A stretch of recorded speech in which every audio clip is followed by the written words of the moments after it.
Assalamualaikum warahmatullahi wabarakatuh. Yang terhormat kepada Bapak Abdul Rauf serta teman-teman yang kami cintai. Kami dari kelompok 2 ingin mempresentasikan mengenai data mining and decision support system. How data mining technique are applied in decision support system to discover pattern and trend. Anggota kelompok kami terdiri dari Andi, Rizky, Noval, Adelia, dan Cynthia.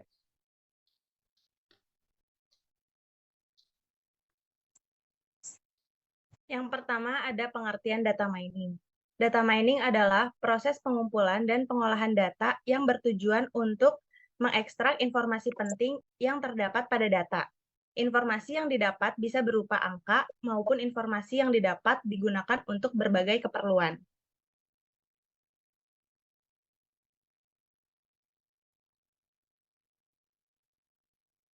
Selanjutnya ada pengertian menurut ahli. Yang pertama, menurut Heri Susanto, data mining adalah kegiatan mengekstrasi atau menambang pengetahuan dari data yang berukuran besar. Informasi inilah yang nantinya akan berguna untuk pengembangan. Lalu, menurut David Hand, data mining adalah analisis terhadap data atau biasanya data yang berjumlah atau berukuran besar untuk menemukan hubungan yang jelas serta menyimpulkannya yang belum diketahui sebelumnya dengan cara terbaru yang dipahami dan berguna bagi pemilik data tersebut.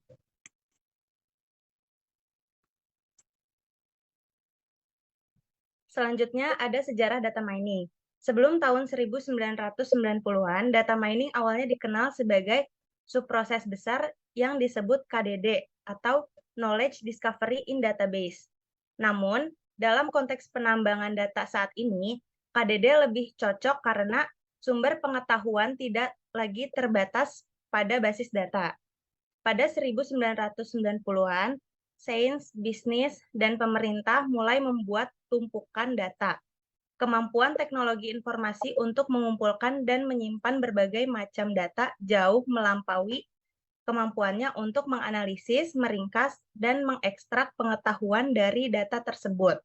Menurut Ahmad Zulfikar tahun 2019.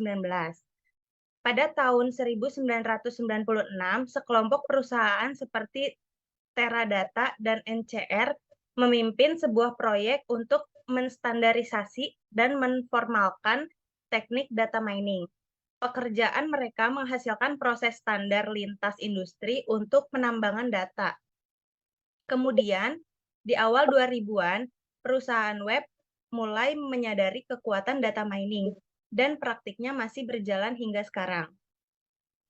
Lalu, data yang digunakan dalam proses data mining pada awalnya hanya tersedia sebagai data tabular atau relasional karena keterbatasan opsi perhitungan. Ketika daya komputasi meningkat, waktu komputasi meskipun tidak menjadi isu penting, tidak lagi menjadi perhatian utama.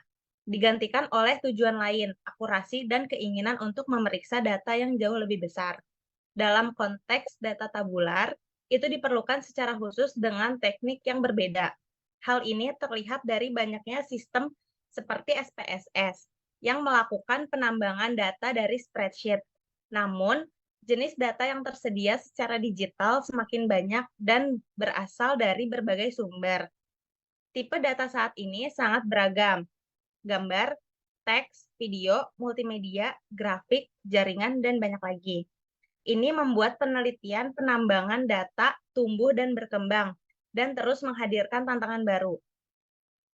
Popularitas data mining terus tumbuh secara signifikan pada 1990-an, dengan banyak konferensi yang didedikasikan untuk penelitian, terutama konferensi tahunan ACM SIGKDD 1995, PKDD Eropa dan Pasifik atau Asia, PAKDD 1997, IEEE, ICDM diadakan pada tahun 2001 sebagai konferensi SIAM pertama.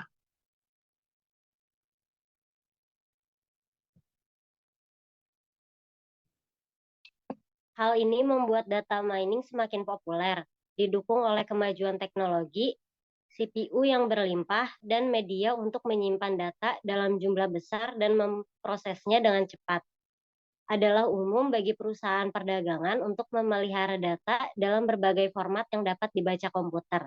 Dan dalam banyak kasus, data digunakan untuk mendukung operasi bisnis. Dan gagasan bahwa data dapat ditambang tetap menjadi sekunder. Tahun 1990-an juga menampilkan penggunaan loyalitas kartu yang dapat digunakan bisnis untuk melacak pembelian setiap pelanggan.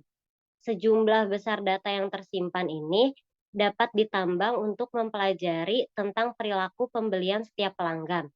Popularitas data mining terus berkembang hingga saat ini, terutama karena kemampuannya untuk mengekstrak data dari data non-standar atau non-tabular. Metode data mining. Yang pertama ada pattern atau sequencing. Teknik data mining yang pertama adalah melacak pola atau urutan peristiwa. Teknik ini berfungsi untuk menemukan suatu pola pada serangkaian kejadian yang berurutan. Teknik tracking patterns dapat mendeteksi sesuatu pada interval tertentu, seperti lonjakan permintaan produk ketika weekend atau jumlah orang yang mengunjungi situs saat cuaca tertentu. Yang kedua ada association, adalah proses untuk menemukan aturan asosiatif antara suatu kombinasi item dalam suatu waktu. Yang ketiga ada clustering, adalah proses pengelompokan sejumlah data atau objek ke dalam kelompok data sehingga setiap kelompok berisi data yang mirip. Yang keempat ada classification, yaitu proses penemuan model atau fungsi yang menjelaskan atau membedakan konsep atau kelas data dengan tujuan untuk dapat memperkirakan kelas dari suatu objek yang labelnya tidak diketahui. Yang kelima ada forecasting, adalah proses pengestimasian nilai prediksi berdasarkan pola-pola di dalam sekumpulan data. Yang keenam, prediction. Prediksi merupakan proses kombinasi dari beberapa teknik data mining lainnya.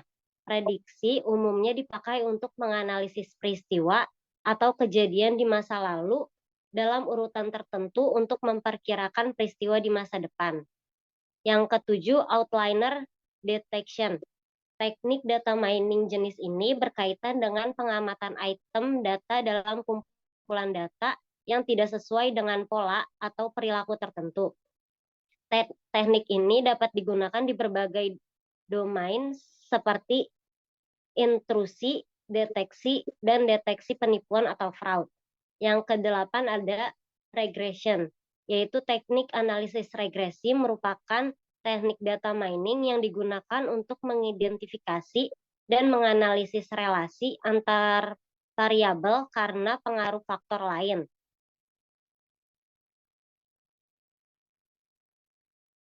Contoh penerapan data mining. Yang pertama, data mining metode patterns. Sebuah perusahaan e-commerce menganalisis pola pembelian pelanggan untuk mengidentifikasi tren dan preferensi. Dengan menganalisis data transaksi, mereka dapat menemukan pola pembelian yang sering muncul, seperti pembelian produk tertentu bersamaan atau pola pembelian musiman.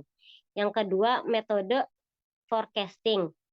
Sebuah perusahaan manufaktur menggunakan metode peramalan untuk memprediksi permintaan produk mereka dalam beberapa bulan ke depan dengan menggunakan data penjualan historis dan faktor-faktor seperti tren pasar dan musiman. Mereka dapat membuat perkiraan yang lebih akurat tentang jumlah produk yang perlu diproduksi. Yang ketiga, metode prediction. Sebuah rumah sakit menggunakan metode prediksi untuk memprediksi resiko pasien mengembangkan penyakit tertentu berdasarkan riwayat medis mereka dan faktor resiko lainnya. Dengan menggunakan algoritma machine learning, mereka dapat membuat prediksi tentang kemungkinan pasien mengembangkan kondisi tertentu, sehingga mereka dapat mengambil tindakan pencegahan atau perawatan yang sesuai.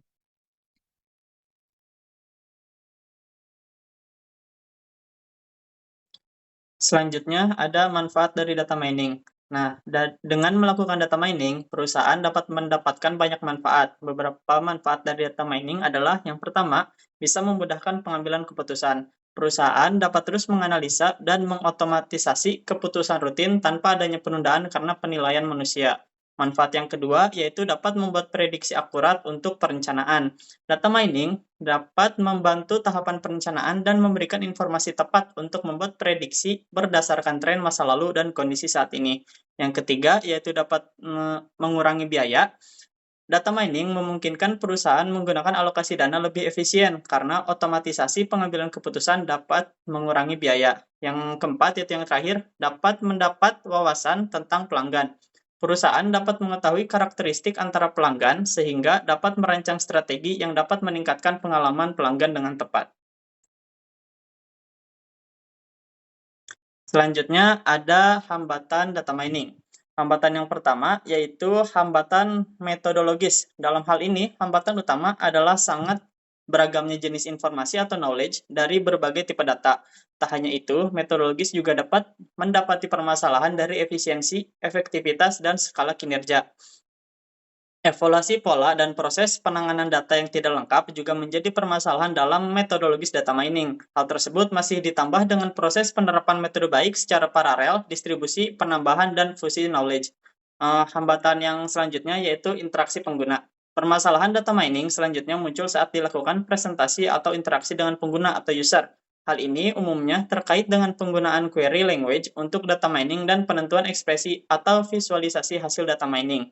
Proses pembangun informasi secara interaktif di berbagai tingkatan data mining juga dapat menjadi persoalan lain yang mungkin menghambat proses data mining. Hambatan data mining yang terakhir yaitu application dan social impact. Persoalan data mining lainnya muncul di bagian aplikasi dan social impact yang umumnya meliputi data mining khusus yang melibatkan domain dan incognito atau tak terlihat.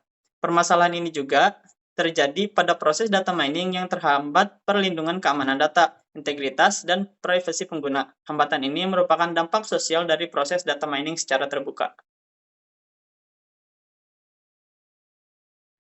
Selanjutnya ada contoh-contoh aplikasi dari data mining. Aplikasi yang pertama yaitu WK atau Waikato Environment for Knowledge Analysis, yaitu adalah sebuah software yang menggunakan algoritma machine learning untuk melakukan proses data mining. Ada sejumlah fitur unggulan di WK yang dapat dioptimalkan guna memudahkan penggalian informasi pada basis data yang tersedia. Salah satunya fitur regression, yaitu sebuah proses yang memperkirakan masa yang akan datang berdasarkan pola yang sudah terbentuk.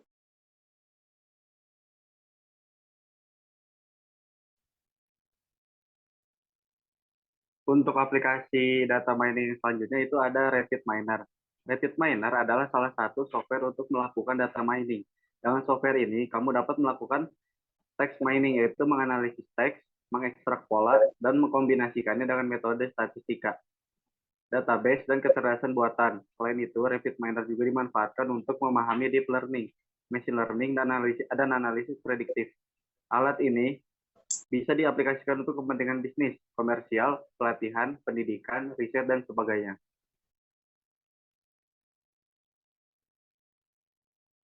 Lalu ada juga aplikasi Retol. Retol juga berguna untuk keperluan data mining. Aplikasi ini mengandalkan kekuatan R statistical software. Bahkan Retol dapat digunakan sebagai sarana untuk mempelajari bahasa pemrograman R. Keunggulan Retol adalah dapat melakukan analisis statistik dan membuat model. Ada sejumlah fitur yang terdapat pada Retol. Untuk file input, misalnya bisa dalam bentuk CSV, TXT, Excel, IRFF, ODBC, R dataset, corpus, dan script. Lalu ada juga aplikasi Orange.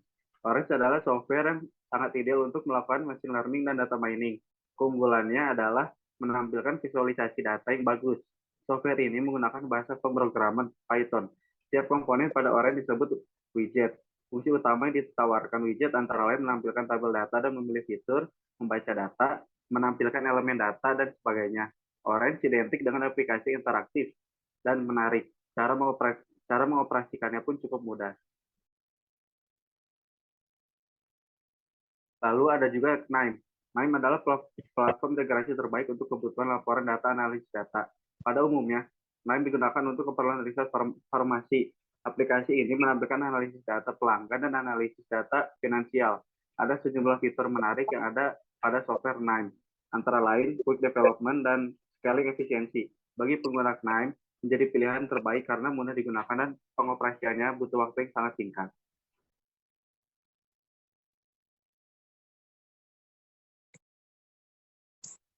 Lalu yang selanjutnya ada proses data mining.